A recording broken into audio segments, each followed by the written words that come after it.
Hello everyone, in this video, I will be showing you how to walk slow in Roblox on PC.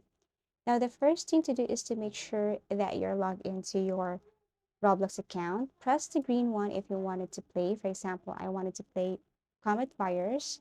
So just press the green button and then wait for a couple of minutes as it is processing. And then you're going to see this one, but you have to wait for a couple of minutes again before you can play the game. So once it appears, all you have to do is to press play. And then in order for you to walk slow in Roblox, all you have to do is to just simply do not press the shift.